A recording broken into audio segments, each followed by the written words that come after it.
So today I really want to talk about fear, what makes us fearful, what makes me fearful, and the ways in which that we can deal with it, the ways in which I've learned how to try and deal with it at least. Things that I've read and things that I've experienced that I felt actually this is really helping me get through something. I think this is probably a very apt time, obviously, because of the whole coronavirus COVID-19 crisis that we're going through. It is a moment of uncertainty, it's a moment of fear, even for people who haven't necessarily experienced extreme anxiety or depression. They're feeling it too. So, fear. I think I want to initially just look at the word, try and understand what it is, where it comes from, and why it manifests so deeply within us.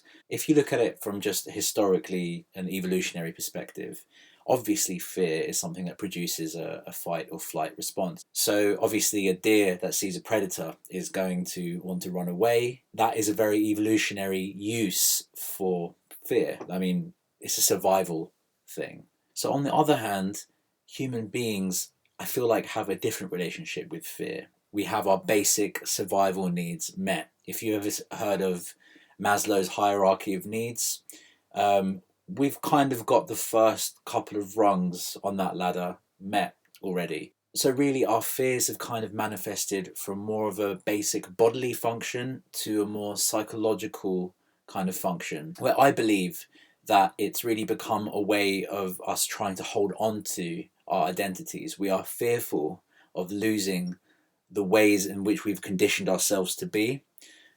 Obviously, all unconsciously, all at a lower level of awareness. Because obviously, if we knew that we were doing this, then it'd be a different story. So, where does fear manifest from? I really believe that it's from childhood. The deep psychological fear that you are not really aware of that you have, that I think we all have on some level. We all have traumas that we're dealing with, big or small.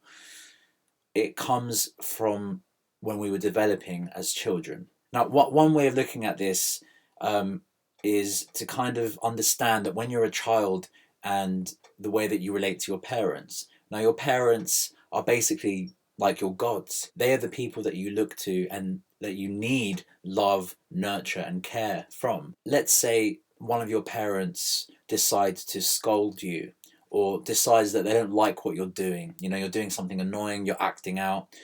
If they try and snuff out that behavior and they say, don't do that, if they try and discourage you from doing something like that, it sets off alarm bells in your mind that basically say, if I displease this person, then they will reject me. And so I have to do what they say in order to keep their love, in order to keep their acceptance of me. I do believe on some level there is something that we're not aware of in terms of the conditioning that we have and the behaviors that we've decided to incorporate as ourselves as adults. And I do think a lot of this is manifested as in childhood. It doesn't even have to be parents. It could just be in social situations like school and things like that, where you are similarly told the right ways of behaving and the wrong ways of behaving. You know, it's a meritocracy. It's a sin and punishment type thing. You shape yourself in order to fit in, and ultimately that becomes who you are. So, what's this got to do with fear? As we've seen, we build our psychological profile, our conditioned mind, off of these moments where we were told a certain behavior was incorrect or wrong. We will understand what makes us feel fearful, and we will understand what makes us feel safe. So we actually try and control our situation in order to be safe. But as we all know, life doesn't work that way. Life will always come round the corner and throw something in your path that you don't expect. Any sort of external pressure that is completely out of your control, you're unconsciously trying to control these things. You're trying to be in control. You're trying to create the best conditions so that your fear doesn't manifest. But ultimately, that's something that's always going to fail. If fear is a manifestation of external circumstances, then fear will always be an inevitability. So the only way of eradicating this sense of fear, this sense of anxiety and uncertainty, is to look inward. You can't look outward and try and solve the things that are outside of you for an internal issue. It's like a puzzle piece that doesn't quite fit. And when I say look inward, I mean truly understand that something is making you fearful. When I bring up things like the coronavirus, for example, that's something that's happening right now at this moment that is making people, understandably so, very scared and uncertain about what's going to happen next. And it's this level of uncertainty, this level of I can't control what's happening around me, that is happening to all of us right now in this current situation, is causing fear and it's causing panic. And I think one of the main things that people should do is to realize this. But of course, that isn't the way that we are put together, especially in society as it is right now. So I would say the first thing to do is to acknowledge your fear, to acknowledge that it's there, that you feel it. Don't repress it. Don't suppress the fear. It's something that I've been doing my entire life. And it has really gotten me nowhere except a perpetual state of avoidance of everything. So what I would say is understand that you have fear. You see your fear. Be seated in a certain level of awareness. The key to all of this is not to become your fear, not to express it through your body, not to express it through your thoughts or your feelings. The key is to notice your fear. When you do feel that pull of anxiety, when you do feel that pull of fear, when you do feel that pull of anger or frustration, it's okay to have those feelings. Pushing it down or repressing it will only make it manifest in a horrible way later. So notice it, sit behind it, see the thought that comes in, see the feeling that comes in, realize that you are not your thought or your feeling.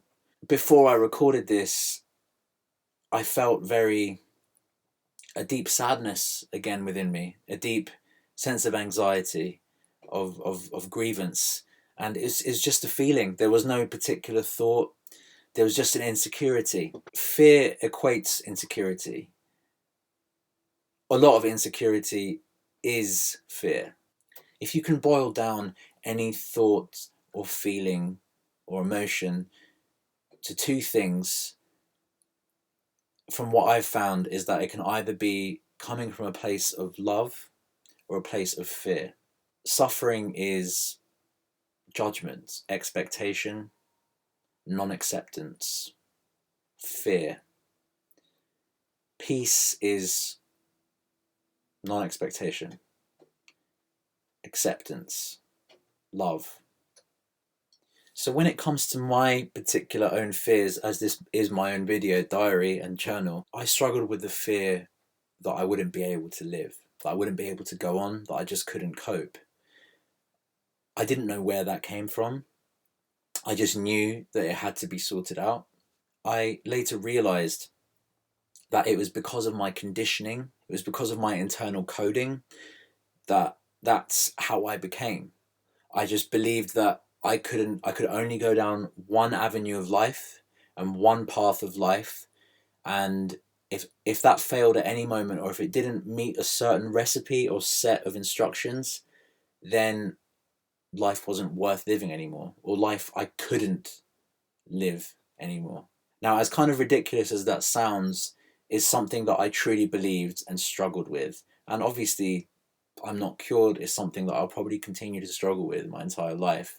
But when I realize that where it came from, these small instances of trauma, they shape you. They really do. And it's truly about noticing what is happening. It's about looking at your subconscious, what your subconscious is protecting you from, i.e. your fears, and allowing yourself to feel the pain, allowing yourself to feel the disturbance so they can be transmuted into moment to moment awareness, into experience of life. I'm not saying you should do nothing. I'm saying if you can notice these things, then you can more productively do what you need to do without having this mental chatter saying, you're scared, I'm scared, I need to run away from the situation. If we take it back to the coronavirus example, it's the same thing of going to the supermarket, buying things unnecessarily. It's the same thing of people even denying the actual danger of the virus itself by by putting themselves and other people at danger in their family, by going outside and bending the rules and still going to parks and things like that. It's about noticing it, understanding the situation, understanding how you deal with it and how you truly feel about it, looking at yourself honestly and sincerely, and understanding where it might be coming from. What is it around you that's causing you discomfort? Is it really that's causing discomfort, or is it a defense mechanism that's causing a discomfort? These are questions that I've had to ask myself time and time and time again over the past several months when I've really tried to look at myself. So with the current situation that's happening right now, I really believe this is an opportunity for people to self-reflect so that they can actually understand these things about themselves. Believe you me, I've been putting this stuff off for many, many years. And the reason is because I didn't want to acknowledge my fears. I couldn't go there. I just couldn't go there. So that was quite a long video. I'm not sure how coherent it's going to come out. I'm going to have to edit it and see if it's actually worth putting out there. These are just some of the things that have helped me in my journey so far, and I think will continue to help me. I hope if you feel like you're struggling with a similar thing, with fear, with uncertainty, I think like we all are, then hopefully there's something that resonated with you in this video. And I really hope that I said everything clearly enough to get my points across. But yeah, anyway, thanks so much for watching again. If you feel like you're enjoying these or you're getting any use out of it, a like, a subscribe, a comment, anything will be really appreciated. Hopefully see you again next time. Thanks very much.